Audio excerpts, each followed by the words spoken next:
Dearest friends, आज जो हम कवर करने वाले हैं असमानता चैप्टर जो एमपी प्लस के अंदर सबसे ज़्यादा पूछा जा रहा है, बिल्कुल आसान तरीके से करने वाले हैं। एक एक प्रश्न आपको बहुत ही अच्छे से समझ आने वाला है। आइए शुरू करते हैं।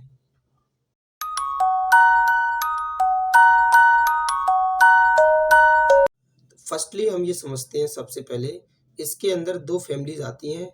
एक होता है हमारा ग्रेटर देन का, एक लेस देन का। ये ग्रेटर देन बोला जाता है, इसको बोला जाता है ग्रेटर देन इक्वल, इसको बोलेंगे हम इक्वल, इसको बोलेंगे लेस देन इक्वल और इक्वल। ये तीनों बातों में हमें ध्यान ये रखना है, अगर ये तीनों सिंबल आते हैं तो उनमें से सबसे पहले प्राथमिकता दी जाएगी, वो दी जाएगी फर्स्ट वाले ग्रेटर देन को। इसके बाद अगर इन दोनों सिंबल में से अगर ये सिंबल नहीं आता और इनमें से कोई भी सिंबल आता है तो प्राथमिकता दूसरे को दी जाएगी और अंत में दी जाएगी तीसरे इक्वल को। सेम पैटर्न हमारा लेस देन की फैमिली में भी चलता है। प्राथमिकता सबसे पहले इसको देंगी, लेस देन को, उसके बाद लेस देन इक्वल को और लास्ट में देंगे इक्वल को। ये तीनों बातें आपको समझ आ चुकी होंगी, और नहीं भी आई है तो ये प्रश्नों के साथ ये बातें आपको बहुत ही अच्छे से समझ आने वाली हैं। साथ में कुछ तीन बातें और याद रखनी है हमें। क्या? अगर कोई भी बात 100% सत्य हो, कितना 100% सत्य हो? 100%, तो उसको हम सत्य मानेंगे हमेशा। अगर कोई भी बात 100% गलत हो, वो हमेशा हमारी ही गलती रहेगी। और तीसरी रहती है संभावनाएं, पॉसिबिलिटी जो रहती है, पॉसिबिलिटी की बात करें तो उस पर हम चर्चा करेंगे अभी। ये तीन बातें केवल ध्यान रखनी है, बड़ा आसान ही चैप्टर है। आइए समझ लेते हैं सबसे पहले क्वेश्चन किस पैटर्न में आते हैं। जब भी आपको ये क्वेश्चन दिया जाएगा तो एक आपको कम से कम स्टेटमेंट दिए होंगे, कम से कम 2 कंक्लूजन आपको वो देगा। इसके साथ में आपको ऑप्शन इस प्रकार से तैयार करेगा बनाकर, यदि केवल निष्कर्ष पहला सत्य है, यदि केवल निष्कर्ष दूसरा सत्य है, यदि या तो निष्कर्ष पहला या दूसरा सत्य है, यानी दोनों में से कोई एक सही होगा, दोनों सही नहीं हो सकते, या तो पहला सही होगा या फिर दूसरा सही होगा। चौथा ऑप्शन बनाता है यदि ना तो निष्कर्ष 1 और ना तो नहीं दूसरा निष्कर्ष सत्य है, यानी पहला और दूसरा दोनों ही निष्कर्ष हमारे गलत होंगे। और लास्ट ऑप्शन कह रहा है यदि दोनों निष्कर्ष फर्स्ट और सेकंड क्या होंगे? सत्य होंगे, यानी दोनों की दोनों हमारे निष्कर्ष कैसे होंगे? ट्रू होंगे, सही होंगे 100%। आइए सबसे पहले हम इसके बेसिक प्रश्नों को करते हैं और बाद में आपको फिर ये प्रश्न भी दिए जाएंगे। सबसे पहले जो कथन हमें दे रखा है, कम से कम हमें एक कथन तो देगा ही, इसके बाद 2, 3, 4 इतने कथन भी दे सकता है और निष्कर्ष भी इसी प्रकार से दे सकता है। पहला कथन कहता है हमारा A greater than B equal C greater equal D. अब हमें निष्कर्ष देता है, पहला ए ग्रेटर इक्वल सी, दूसरा v इक्वल डी। अब हमें ये फाइंड करना है इन दोनों निष्कर्ष में से कौन सा निष्कर्ष हमारा सही है और कौन सा गलत है। तो प्यारे साथियों, हम देखेंगे ए से हमें सी तक जाना है। क्यों जाना है? क्योंकि इस प्रश्न में ए से सी तक लेकर गया है। तो हम ये देखेंगे रास्ते में कौन कौन से हमें सिंबल मिलने वाले हैं। ए से सी तक जाते समय हमें जो सिंबल मिलने वाले हैं, सबसे पहले मिलेगा greater than, after that equal, और इन दोनों में, इन तीनों में ही हम प्राथमिकता जो देते हैं, सबसे पहले देंगे ग्रेटर देन को। अब इसमें क्या ग्रेटर देन लगा रखा है? नहीं लगाया, इसीलिए गलत है। जो इस बात को नहीं समझ पाए एक बार फिर से समझे।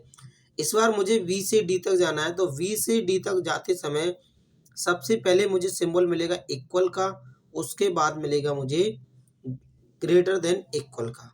प्यारे साथियों, जब भी हम इसे सॉल्व करते हैं तो ये देखते हैं इस पैटर्न में हमें आंसर लगाना है। तो सबसे पहले ये सिंबल मिला है क्या इसके अंदर? नहीं मिला।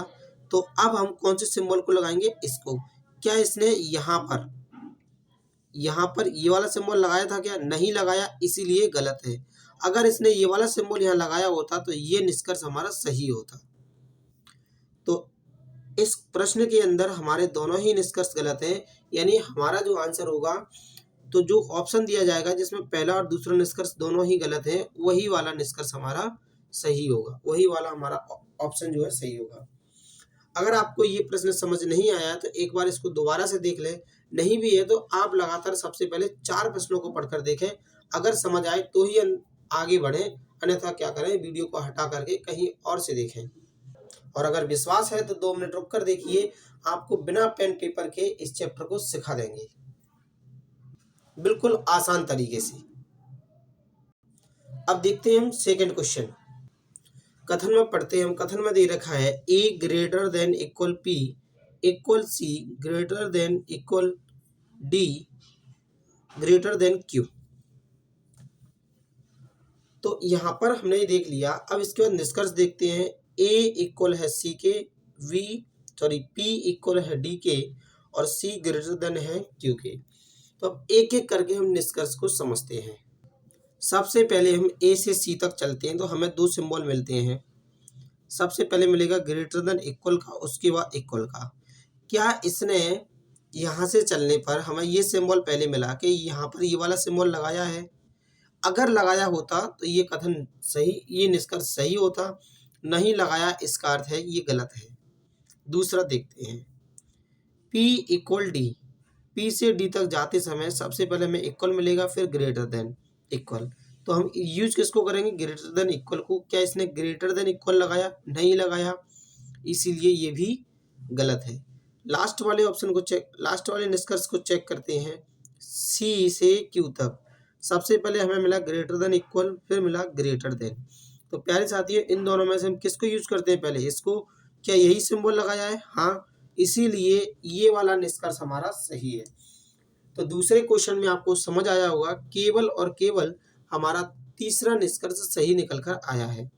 प्यारे साथियों, इसी पैटर्न से हम पढ़ते हैं आगे और भी प्रश्नों को सॉल्व करते हैं। अगर समझ आया हो तो लाइक जरूर कर दें।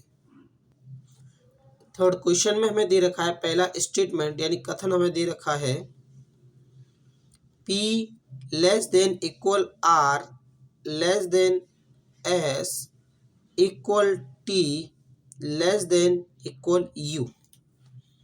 अब इतना करने के बाद हमें कंक्लूजन दे रखा है। सबसे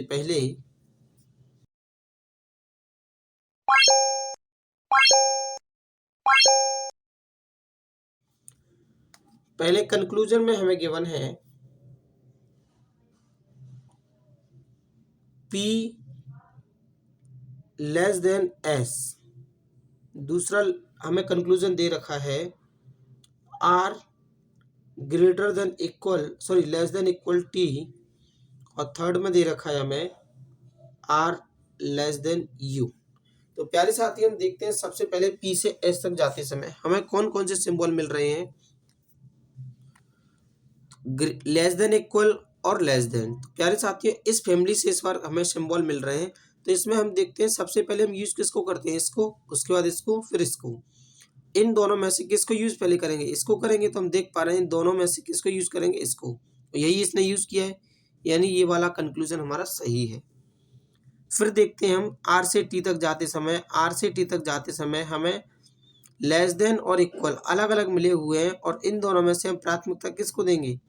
लेस देन को। यहाँ पर क्या लगा रखा है? लेस देन इक्वल, इसीलिए ये गलत है। और लास्ट में देखते हैं आप R से U तक जाते हैं, तीनों सिंबल मिल चुके हैं आपको, और आप देख पा रहे हैं सबसे पहले हम जो प्राथमिकता देते हैं वो किसको देते हैं? लेस देन को, इन तीनों में से। तो लेस देन वाला सिंबल हमारा ये लगा हुआ है, तो आंसर आ गया लेस देन। यानी पहला और तीसरा निष्कर्ष जो है वो हमारे पूरी तरह से सत्य हैं, फर्स्ट और थर्ड।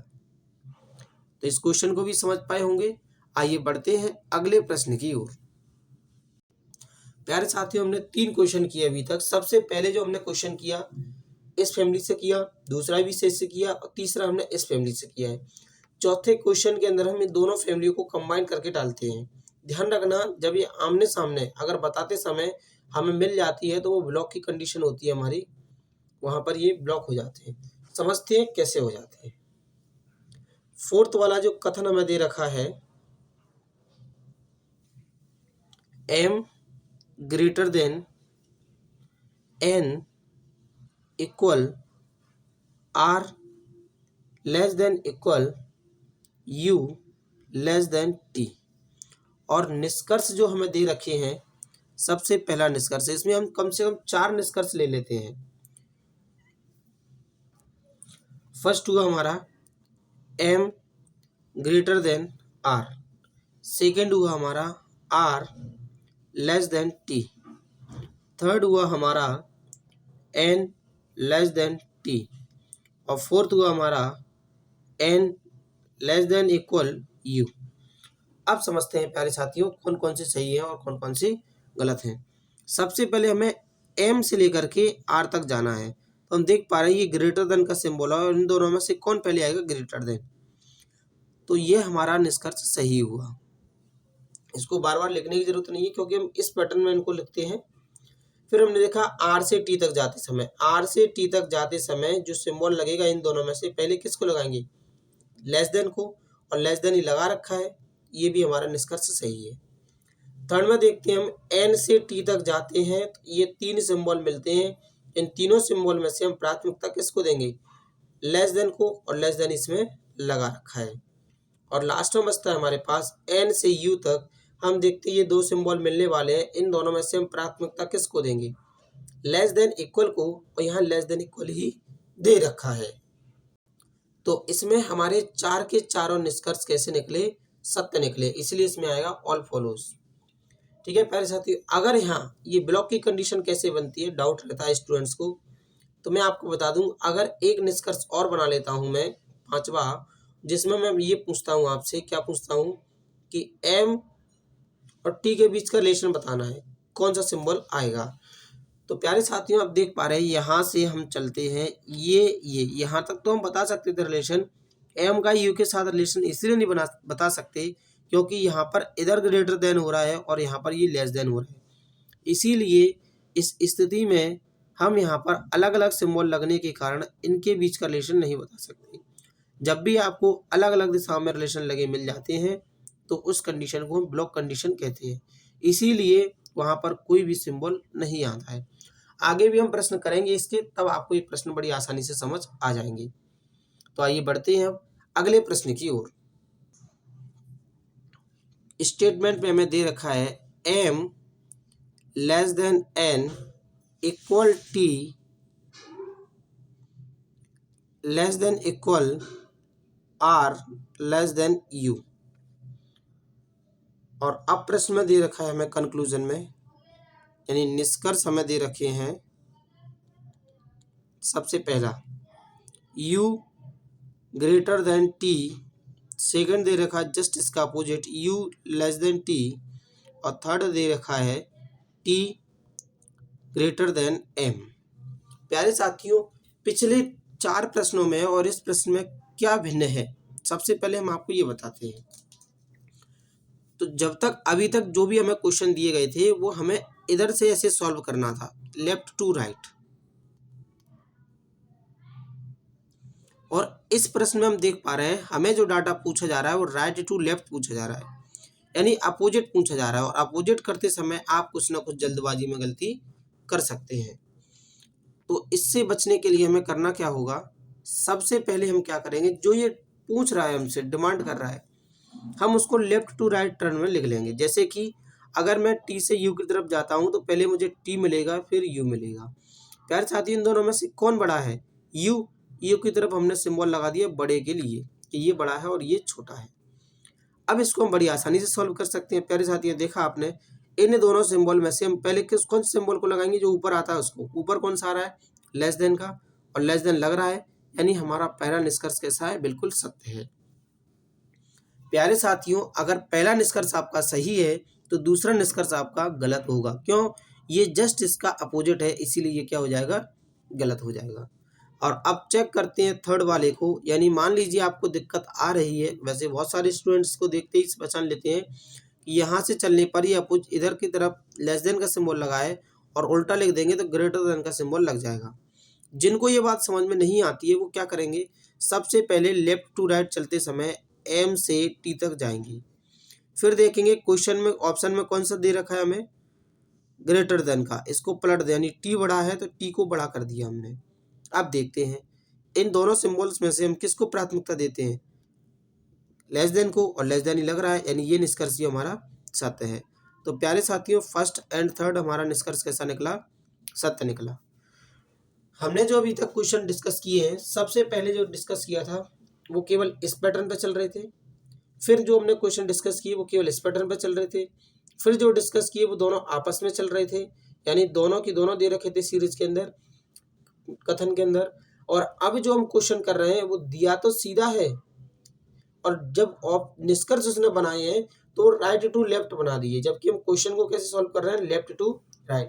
प्यारे साथियों हम जितने भी काम करते हैं लिखते समय वो सब लेफ्ट टू राइट कर रहे हैं, वो करते ही हैं। पढ़ते समय हमेशा हम लेफ्ट टू राइट ही पढ़ते हैं। तो आइए समझते हैं अगले प्रश्न से कि आपको और कहाँ कहाँ परेशानियां आने वाली हैं। इस कथन में हमें दे रखा है P greater than R equal T less than equal S less than U equal M greater then U। अब हमें ये निष्कर्ष देगा। निष्कर्ष में दे रखा है U greater than T। Next निष्कर्ष में हमें दे रखा है T less than P। Next में हमें दे रखा है S लेस देन N। और फोर्थ में दे रखा है P ग्रेटर देन U। तो प्यारे साथियों इन सभी को हम देख चुके हैं। अब इनको हम एक एक करके डिस्कस करते हैं। सबसे पहले हमें फर्स्ट वाले निष्कर्ष में देखना है। जब हम U से T तक जाना चाहते हैं, तो हमने देखा U से T तक जाना चाहते हैं, अपोजिट डायरेक्शन में जा रहा है। इससे बचने के लिए अपोजिट डायरेक्शन का जब भी क्वेश्चन दिया जाता है तो मैंने आपको बताया कि आप केवल ऑप्शन को चेंज कर लें। ऑप्शन को चेंज करने से आपको ये दिक्कत नहीं आएगी कि आप, नहीं तो आपको ये पूरा का पूरा पैटर्न ध्यान रखना पड़ेगा। अपोजिट भी कर सकते हैं, जल्दबाजी में गलतियां भी कर सकते हैं। तो जैसे ही हमने ऑप्शन चेंज किया तो क्या बनेगा? T less than U। प्यारे साथियों अगर हम यहाँ से यहाँ तक जाते हैं तो लेस देन की कंडीशन कैसी होगी? बिल्कुल सत्य होगी। दूसरा समझते हैं हम, जिसके अंदर दे रखा है हमें T से P तक जाना है। अब T से हम P तक जाते हैं, अपोजिट जा रहे हैं, तो आप देख पा रहे हैं ये वाली कंडीशन हमारी कैसी हो जाएगी? सही, यानी हमें ग्रेटर देन लगाना है, और अगर इसको लेफ्ट टू राइट कर दे तो लेस देन लगना चाहिए, और लेस देन लग भी रहा है। जिनको ये बात समझ नहीं आई उनके लिए मैं बता दूं, इस प्रकार से आप लिख सकते थे, यहाँ P बड़ा है, P को बड़ा कर दिया। अब देख लें और समझ लें, तो ये भी हमारा कैसा हुआ? सत्य हुआ। ये दोनों की दोनों, पहला और दूसरा हमारा निष्कर्ष जो है वो सत्य निकल रहा है। अब हम तीसरे निष्कर्ष पर बात करते हैं, जिसके अंदर हमें दे रखा है S लेस देन N, यानी S से हम N तक जाते हैं। तो प्यारे साथियों दो अलग अलग सिंबल एक दूसरे से टकरा रहे हैं, और इस कंडीशन को हम बोलते हैं ब्लॉक कंडीशन। जब ये ब्लॉक कंडीशन बनती है तब हम ये देखते हैं कोई भी निष्कर्ष हमारा सही नहीं होता है। इस कंडीशन में हमारी क्या है? दोनों की दोनों फैमिली जब टकराती हैं उसको हम हमेशा गलत करेंगे। सेम पैटर्न आगे देखते हैं। हमें P से U तक जाना है, तो आप देख पा रहे हैं दोनों की दोनों फैमिलियां फिर से टकरा रही हैं। ये सिंबल, यानी ये इनके सिंबल या तो यही होने चाहिए या फिर यही होने चाहिए। अगर हमें ये रिलेशन बताते समय इनके सिंबल अगर मिक्स होकर मिल जाते हैं तो उसको हम हमेशा क्या करते हैं? गलत करते हैं। ये बात आप भी समझ पाए होंगे। आइए डिस्कस करते हैं आगे आने वाले और भी प्रश्न। तो इस क्वेश्चन में हमारे जो है पहला और दूसरा निष्कर्ष सही था, आगे के दो निष्कर्ष गलत थे, यानी पहला, फर्स्ट और सेकंड सही था। आइए आगे बढ़ते हैं और करते हैं आगे के प्रश्नों को सॉल्व। अब हमारा लास्ट पैटर्न बनता है जिसके अंदर स्टेटमेंट हमें क्या करेगा? वो एक से ज्यादा देगा। तो सबसे पहले हम देखते हैं, कथन पर चर्चा करते हैं। कथन जो उसने दे रखा है, सबसे पहले दिया है A greater than B, comma. दूसरा कथन दिया है B greater than equal C, comma. तीसरा कथन दिया उसने C इक्वल D। ये तीन कथन दे रखे हैं और निष्कर्ष दे रखे हैं केवल दो। क्या दे रखा है? पहला फर्स्ट कंक्लूजन और सेकंड कंक्लूजन। फर्स्ट में लिखा हुआ है A ग्रेटर देन C, और सेकंड में लिखा हुआ है B greater than equal D। तो सबसे पहले हम डिस्कस करते हैं फर्स्ट वाले को। उससे पहले हमें क्या करना होगा, इन सभी कथनों को जोड़कर एक कथन बनाना होगा। इसका फायदा क्या होगा, फिर हमें बार बार डिस्कस नहीं करना पड़ेगा इन सभी कथनों को। तो सबसे पहले हमने जोड़ दिया इसको, कैसे, ए ग्रेटर देन वी। फिर हम देख पा रहे हैं वी बड़ा है किससे, सी से, और इक्वल भी है। और फिर देखते हैं लास्ट में सी किसके इक्वल है, डी के। प्यारे साथियों, ये मैंने आपको सिंपल लिया है, थोड़ा सा भी टेढ़ा और आएगा, यानी ये आगे पीछे आ सकते हैं, तो थोड़ी सी दिक्कत और होगी, बस हमारा ये चैप्टर कंप्लीट हो जाएगा। इसी लेवल का आपका एमपी प्लस में पूछा जा रहा है। अब देखते हैं हम ए से सी तक जाते समय सिंबल कौन सा लगेगा, आपका ग्रेटर देन लगेगा, और ग्रेटर देन लगा रखा है, तो ये आपका निष्कर्ष बिल्कुल सत्य है। फिर देखते हैं यहाँ बी से डी तक जाते समय सिंबल कौन सा लगेगा, आपका less than, greater than equal, और ग्रेटर देन इक्वल ही लगा रखा है, यानी आपके बोथ की बोथ कैसे हैं, सत्य है, यानी दोनों आपके सही हैं, दोनों फॉलो करते हैं। तो ये बात भी आपको समझ आई होगी। आइए करते हैं अगला प्रश्न, जो आपको सबसे ज्यादा परेशान कर सकता है। डियर फ्रेंड्स, कथन हमें दे रखा है m greater than n less than p, comma r less than equal n greater than equal t, और कंक्लूजन हमें दे रखा है सबसे पहले m ग्रेटर देन r, दूसरा दे रखा है हमें m ग्रेटर देन t। हम इन दोनों को डिस्कस करते हैं। सबसे पहले प्यारे साथियों, इसके अंदर अगर हम एक स्टेटमेंट करना चाहें तो एक स्टेटमेंट हो भी नहीं पा रहा है इसको, लेकिन समझना पड़ेगा हमें इस स्टेटमेंट के आधार पर। जैसे कि अगर मुझे m से r तक जाना है तो सबसे पहले मुझे m मिला, फिर ग्रेटर देन लगाने के बाद हमने n लिख लिया। अब हम देखते हैं n का रिलेशन r के साथ दे रखा है, बिल्कुल दे रखा है, n बड़ा है और इक्वल भी है, n बड़ा है इक्वल भी है किससे, r से। प्यारे साथियों, जब ये दोनों सिंबल लगे होंगे तो कौन सा आंसर आएगा हमारा, ग्रेटर देन का, और ग्रेटर देन लगा रखा है, यानी पहला हमारा निष्कर्ष कैसा है, सत्य है। चर्चा दूसरे पर करते हैं। अब m से कहां तक जाना है, t तक जाना है, तो पैटर्न क्या बनेगा, सबसे पहले m less than greater than n, और उसके बाद देख रहे हैं फिर से ये बड़ा है किससे, t से, बड़ा और इक्वल किससे, t से, और यही सिंबल इसने लगा रखा है, तो दूसरा निष्कर्ष भी हमारा कैसा है, सत्य है। तो प्यारे साथियों, अगर कभी आपको ऐसे भी ऑप्शन, ऐसे भी कथन मिल जाते हैं, तो हम उनको एक दूसरे से रिलेट करके आंसर को बड़ी आसानी से दे सकते हैं। बस हमें पैटर्न ये ध्यान रखना है, जब भी हम आंसर देंगे तो सबसे पहले सिंबल यूज करते हैं, जैसे लेस देन का, तो फिर लेस देन इक्वल का, और आफ्टर दैट इसका, इस क्रम में हमें याद रखने होंगे। इसी प्रकार से ग्रेटर देन की फैमिली में भी ग्रेटर देन का, ग्रेटर देन इक्वल का, और इक्वल का। आपको मैं क्वेश्चन दे रहा हूं, जिनका आंसर आप कमेंट बॉक्स में कमेंट करके बता सकते हैं। आपको ये चैप्टर अगर समझ आया होगा तो उसके आंसर आपके सही आएंगे, और नहीं आया होगा तो फिर आप इसके आंसर नहीं कर पाएंगे। तो डियर फ्रेंड्स, आपके एज अ होमवर्क ये 5 क्वेश्चन आपको दे रखे हैं। सबसे पहले आपको इन 5 क्वेश्चनों को पूरा का पूरा सॉल्व करना है, उसके बाद इनके आंसर कमेंट बॉक्स के अंदर देना है, और साथ में बताएंगे ये चैप्टर आपको कैसा लगा, और ये भी बताएं आप आगे कौन से चैप्टर की वीडियो चाहते हैं। इसका यूज सबसे ज्यादा अभी एमपी प्लस में किया जा रहा है, इसलिए हमने इस चैप्टर को लिया है। मिलते हैं नेक्स्ट वीडियो में, तब तक के लिए थैंक यू, साइन आउट।